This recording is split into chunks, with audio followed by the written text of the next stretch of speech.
যে গ্রুপ এ তে আছে মেক্সিকো যারা হোস্ট নেশন, সাউথ আফ্রিকা আছে সেখানে কোরিয়া রিপাবলিক অর্থাৎ সাউথ কোরিয়া, এবং ইউএফআর প্লে অফ থেকে যে দেশটা আসবে 4 দেশের একটা, হয় ডেনমার্ক, নইলে নর্থ ম্যাসেডোনিয়া, চেকিয়া রিপাবলিক অথবা রিপাবলিক অফ আয়ারল্যান্ড। এই 4 দেশের একটা। এই হচ্ছে গ্রুপ এ।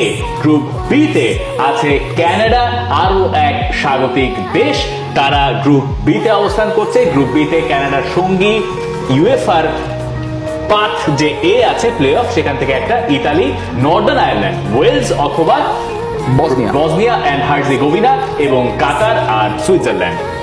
গ্রুপ সি এর অর্থাৎ ব্রাজিলের গ্রুপটা, সেটাকে কিঞ্চিত গ্রুপ অফ ডেথ বলা গেলেও বলা যেতে পারে।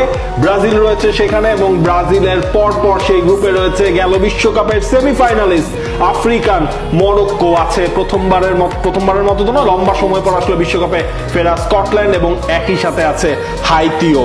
স্কটল্যান্ডের সঙ্গে ব্রাজিলের একটা চমৎকার ম্যাচ হয়েছিল 1998 সালে, যে ম্যাচটা ব্রাজিল 2-1 গোলে 5বার মুখোমুখি হয়েছে বিশ্বকাপে। এক্স্যাক্টলি, ব্রাজিল স্কটল্যান্ডের ম্যাচ, মরক্কোর ম্যাচ, স্পেশালি এই গ্রুপ থেকে মরক্কো ব্রাজিলের ম্যাচটা দেখার জন্য সবাই অপেক্ষা করবে। গ্রুপ ডি তে কারা আছে? গ্রুপ ডি তে আছে আরেকটা host nation United states of America, যারা যদি টার্কি কোয়ালিফাই করে এই গ্রুপ থেকে, তবে এই গ্রুপের সবচেয়ে লোয়েস্ট র্যাঙ্কড নেশন হতে পারে, যারা কিনা পট 1 থেকে উঠেছে। ইউএস এর সঙ্গে আছে অস্ট্রেলিয়া, আছে পারাগুয়ের সঙ্গে ইউএস এর ম্যাচ দিয়ে ইউএস এর জার্নিটা শুরু হবে। আর ইউএফআর পাথ থেকে টার্কি, রোমেনিয়া, স্লোভাকিয়া এবং কসোভোর যে কোনো একটা দল গ্রুপ ডি থেকে উঠে যাবে। গ্রুপ ই তে আপনার জন্য আছে বেশ আরো কিছু ইন্টারেস্টিং দল। গ্রুপ ই তে আমরা দেখে নিতে চাই কারা পড়ছে। অলরেডি আমি জার্মানি, কুরাসাও যারা প্রথমবারের মতো বিশ্বকাপ খেলছে, আমাদের দেশের জনসংখ্যার সঙ্গে তাদের অনেক মিল আছে। যাই হোক, আইভরি কোস্ট এবং একুয়েদর, যে একুয়েদর বিশ্বকাপ বাছাইয়ে লাতিন আমেরিকা অঞ্চলে হয়েছে দ্বিতীয়। এবং গ্রুপ এফ এ নেদারল্যান্ডস, তারা আছে নেদারল্যান্ডসের সঙ্গী এশিয়ার প্রতিনিধি জাপান।